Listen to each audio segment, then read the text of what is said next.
Salut les Gaunes, salut les Fenotes, salut les supporters autres et les Angevins. Et oui, messieurs, dames, bonjour à tous, j'espère que vous allez bien. Alors souvent je dis moi c'est la forme, eh ben non c'est pas la forme. Je suis malheureux de voir mon Noël comme ça, mais je suis content parce que j'ai un supporter angevin, un vrai, regardez-le. Il est tout beau, il a même mis le survêtement d'Angers. C'est pas possible ça, on a un vrai de vrai là. Donc voilà, avant tout, avant qu'on parle un petit peu football. N'hésitez pas à vous abonner et à partager, ça fait plaisir, abonnez-vous. Voilà, n'hésitez pas à vous abonner, à partager. Le petit pouce bleu aussi. Mais le pouce bleu, ça coûte rien, messieurs, dames. Ça coûte rien, n'hésitez pas. Voilà, bon, on va parler un petit peu de deux, trois trucs quand même. On va parler de Moulin, on va parler de la compo comme d'habitude, on va parler de la forme d'Angers, on va parler de tout ça, messieurs, dames. C'est parti, je vous présente Thomas, supporter angevin. Thomas, Bonjour à tous. ça va? Présente-toi un petit peu en quelques secondes, vas-y.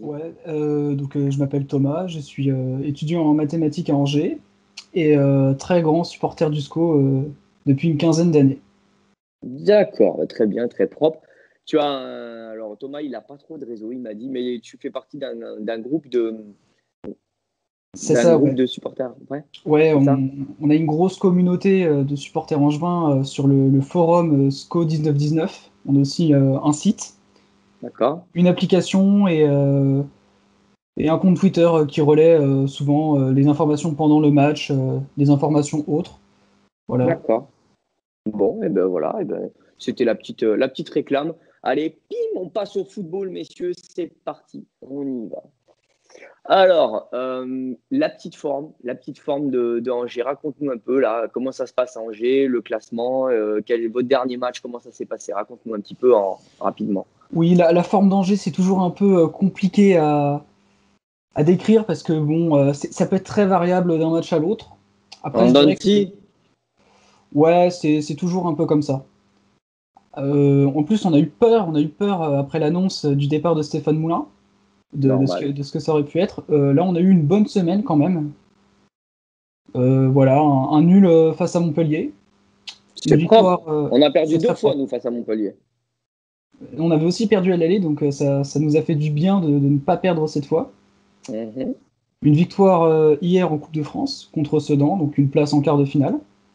Donc c'est D'accord. bien parce que c'est comme le championnat est joué presque pour nous, comme on est déjà presque maintenu et on ne jouera sûrement pas l'Europe, en tout cas les places européennes. Ben, la Coupe de France, ce sera le moteur de cette fin de saison. Petite équipe du milieu de tableau, là, en gros. Combien vous êtes? Ouais, on est 11e en ce moment. 11e. Donc C'est c'est propre. C'est bien. propre hein, pour Angers, c'est propre, oui. Voilà. Et alors, je rebondis. Allez, avant que je parle de Lyon, je rebondis, c'est parti. Raconte-nous, la Moulin, qu'est-ce qui s'est passé? Qu'est-ce qui s'est passé? Ben, après 10 ans de bons et loyaux services, Stéphane Moulin a décidé de couper court à son bail avec le SCO d'Angers en tant qu'entraîneur. Donc, ça a un peu surpris tout le monde, mais y compris le président, je pense, qui pensait sûrement le garder jusqu'à au moins la fin de son contrat, qui courait jusqu'en 2022. Voilà, c'est la fin d'un cycle, c'est peut-être le début d'un autre, en espérant qu'il soit encore en Ligue 1. D'accord. Ouais, ben oui, oui, ça m'a surpris, si je dis pas de conneries. Entraîneur avec la plus grande longévité d'Europe, messieurs. C'est ça. Ça va C'est faire quand 10 ans. même, voilà, c'est quand même énorme. C'est quand même énorme. Enfin bon, allez, on va passer à l'OL. Eh ben, en ce moment, c'est la même merde, c'est la même merde. Voilà, tu vois, c'est pas le mimi, c'est pas le miracle, c'est la même merde. Voilà, équipe à bout de souffle, hein. Tu sais un peu les fans de Rudy Garcia, tu vois. Rudy Garcia, dans tous ces clubs, à la fin, tu vois, c'est même pas ça s'essouffle, tu vois. C'est un marathon que tu as couru, si tu veux, et tu n'as plus de jus, en fait. Tes jambes, elles courent plus, tu vois.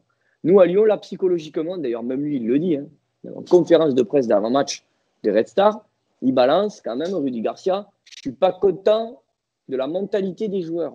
Parce qu'ils pensent déjà à Angers. Les joueurs, ils sont aux fraises complets depuis janvier. C'est-à-dire que tu as un Mendes qui n'est plus l'ombre de lui-même. Ce n'est pas le Mendes des 6 premiers mois qui balançait les transversales à la Pogba, hein. C'est un Mendes qui se cache, que tu ne trouves plus, que tu n'arrives plus à ressortir les ballons. Tu as un Memphis qui, forcément, hein, il est en train de négocier son contrat au Barça, à la Juve. On ne sait pas trop où il va aller, ce qui est normal, hein. C'est le meilleur joueur de l'équipe, hein, avec Paqueta. Donc, quand Memphis n'a plus la tête à Lyon, c'est arrivé en janvier, c'est arrivé en début de saison, il a de grosses difficultés. Donc, ça fait 2 matchs qu'il n'est plus dedans. Je pense qu'il a la tête un peu ailleurs, mais bon, on ne va pas lui enlever tout ce qu'il a fait chez nous. Tu as un Toko qui était en surperforme depuis tout le début de saison jusqu'à janvier. Il a surperformé, il a foutu 11 buts en 6 mois. Bon, c'est plus l'ombre de lui-même. Il est capable de rater 4 face-à-face dans un match. Poto, Toko et Kambi, comme on l'appelle chez nous. Un Kadewere qui joue blessé depuis 2 mois au calme, tu ne l'auras pas. Parce qu'il est blessé, cette fois-ci définitivement, qui en plus reçoit des menaces, ce que je trouve scandaleux de la part de certains supporters.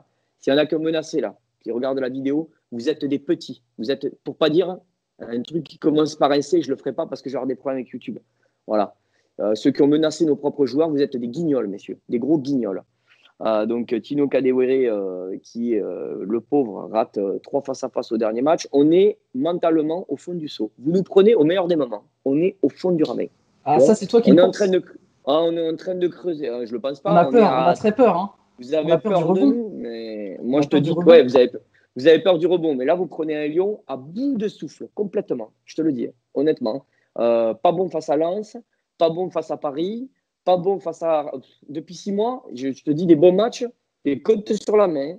Depuis 4 mois, on a énormément de chances d'avoir un Paqueta, un Guimarães. Alors, ça, par contre, je te le dis, il n'y a pas de fond de jeu à Lyon. Par contre, tu as toujours des joueurs qui vont sortir un match, qui vont sortir un gros match. Qui vont sortir comme Paqueta, Guimarães, Memphis. Tu as toujours des mecs, ils vont te sortir un exploit et ça va te coûter des occasions. L'exemple du dernier match, Lens, on a 5 occasions nettes, 5 face-à-face qu'on rate. Donc ça, inquiétez-vous. C'est juste une question de confiance et de finition, tu vois. Si tu retrouves cette finition, Lens, tu leur mets 4-1.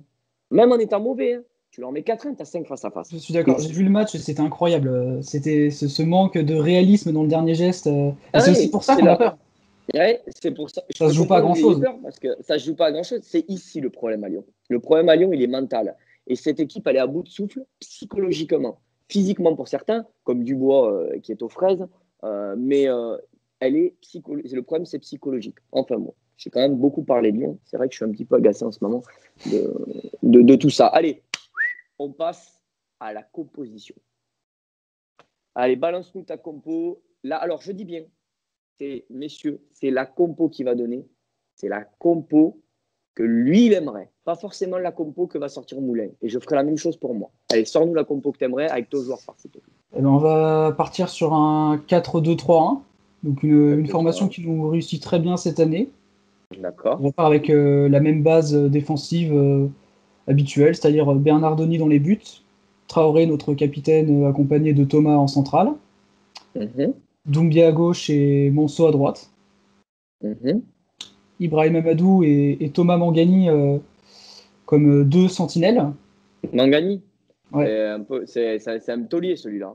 Ouais, ça fait longtemps qu'il est là et j'espère qu'il restera jusqu'à la fin. Ouais. Ah, on en parlait à un moment donné, j'ai eu des rumeurs quand on en parlait à Lyon. Bon, tu sais, les rumeurs, c'est des rumeurs, mais. Ça aurait peut-être pas fonctionné. C'est un bon joueur pour le SCO, mais. Trop faible pour venir à Lyon. Je pense, ouais. C'est bien, t'es honnête. Allez, vas-y, en tout cas, on en est très satisfait. J'aurais mis, alors dans l'idéal, mais ils sont indisponibles en ce moment, j'aurais mis Jimmy Cabot et Mathias Pereira-Lage sur les côtés. D'accord. Ils sont malades et blessés en ce moment. Ah, du coup, t'aurais mis qui ? En ce moment, c'est compliqué. On a joué mercredi hier contre Sedan avec Capel et Bobichon, mais c'est vrai que c'est un peu juste et ça manque un peu de justesse et de vitesse, quoi. Bah écoute, il faudra bien choisir. Hein. Oui. Dans l'idéal, je resterai sur Cabot et Pereira-Lage. Ok. En 10, Fulgini. Ouais. Et en pointe, alors entre Baoken et Diony, pour affronter Lyon, un Loïs Diony est peut-être mieux senti. Un ancien Stéphanois qui aura peut-être envie un peu plus de venir faire mal à Lyon. Ok. Et ton joueur phare de cette équipe ? Fulgini, voilà, numéro 10, révélé depuis le début de la saison. C'est notre maître à jouer. C'est lui qui distribue les passes, il marque, il tire les coups francs. Il sait tout faire. C'est C'est un style de numéro 10 assez classique, comme on en fait plus trop aujourd'hui. Ouais. Et voilà, dans ce plan de jeu-là, c'est lui le maître, et quand il est en forme, il fait vraiment super bien jouer l'équipe. C'est le joueur important du match, côté en jeu. Allez. Eh bien, ok, pas de souci. Bon, ça fait une belle équipe, tout ça. Allez, moi, je vais y aller, je vais la faire vite. Dans les buts, Lopez, qui n'est pas en forme, mais bon, t'as pas trop le choix. Lopez dans les buts. À droite, il n'y a pas Dubois parce qu'il est blessé. Descheglio. C'est guère mieux, mais bon, j'ai l'impression que c'est mieux quand même, surtout défensivement. Donc, Descheglio à droite, Marcelo de Neuer, défense indéboulonnable, d'une fiabilité. Sur 38 matchs, ils vont en rater 2, les deux, c'est le bout du monde. On a une défense, les deux, c'est impressionnant. À gauche, j'aurais mis Bard. Vous allez me dire pourquoi tu mets Bard et pas Cornet. Bon, déjà parce que Cornet n'est pas bon. Ça, c'est la première des choses. Et la deuxième, c'est qu'on a beaucoup de blessés devant. Et je pense qu'un Cornet peut justement emmener cette profondeur de banc qu'on n'a plus, vu qu'on a. Le problème, c'est que Bard, il ne pourra pas jouer devant si on a un mec qui devant se blesse ou qui est en super forme. Donc, j'aurais mis Bard. Ça devrait suffire pour jouer le SCO d'Angers, surtout que Bard, rarement déçu. C'est un très bon jeune qui n'a pas la confiance de Garcia parce que Garcia ne fait pas confiance aux jeunes, quoi qu'il arrive, qu'il soit bon ou pas bon. En numéro 6, je voudrais Cacré. Et oui, je ne mets pas Thiago Mendes. Je mettrais Cacré parce que Cacré, il a ce. J'aimerais voir ce profil. Il a le profil pour moi pour jouer 6. Je ne vois pas pourquoi on ne le mettrait pas 6. Ça aurait pu être Bruno Guimaraes aussi et Cacré plus haut. Mais je voudrais voir Cacré, moi, en 6. Ensuite, plus haut, Guimaraes, Paqueta. Ça, c'est valeur sûre. Ça ne bouge pas. C'est du bon. C'est jamais des mauvais matchs. C'est toujours des bons joueurs. Paqueta, un joueur assez exceptionnel. C'est un peu notre pièce maîtresse. Voilà. Avec Memphis. Et ensuite, à gauche, je mettrais. Alors, je ne sais pas si Slimani sera revenu ou pas parce qu'il a pris un carton rouge. Est-ce que ça va compter le match de Coupe de France parce qu'il n'a qu'un match en vérité? Si Slimani est là, j'aimerais Memphis à gauche, Slimani devant et à droite, Cherki. Voilà, et ça laisserait Toko et Cornet sur le banc en cas de remplacement. Je te rassure, Garcia ne fera pas cette équipe. Mais bon, moi, j'ai envie de la faire. Elle me plaît. J'ai envie de voir Slimani devant. J'ai envie de voir Memphis à gauche qui est capable de jouer à gauche. C'est un très bon joueur. Voilà. Et ma pièce phare et le joueur phare de cette équipe, je dirais Paqueta, qui a encore mis un super but contre Lens. Voilà, Paqueta qui est un joueur, il n'est jamais mauvais, il est toujours bon. Et des fois, il est même exceptionnel. Voilà. Et mon prono, on va donner notre prono. Allez, tiens, donne ton prono. Je t'écoute. Allez, 2-0 pour le SCO. C'était le score sur lequel on l'avait emporté il y a 6 ans, donc ça fait longtemps. Il est chaud de la patate. Il me dit qu'il a peur. Il nous colle un 2-0 dans la tête, quoi.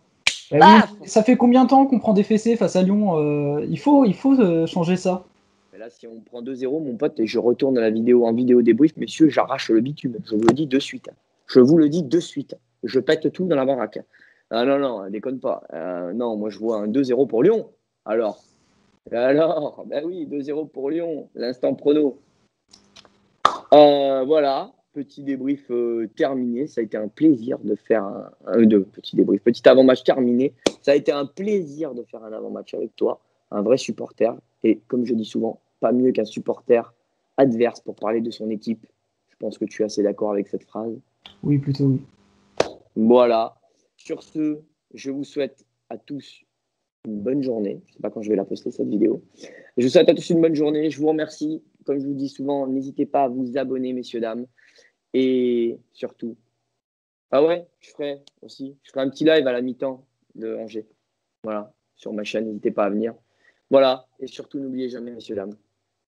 J'espère que Thomas s'est trompé parce que sinon, je vais arracher tout dans ma vidéo débrief. Ciao les Gaunes, ciao les Fenotes, ciao les Angevins et allez l'OL. Ciao Thomas. Salut Julien.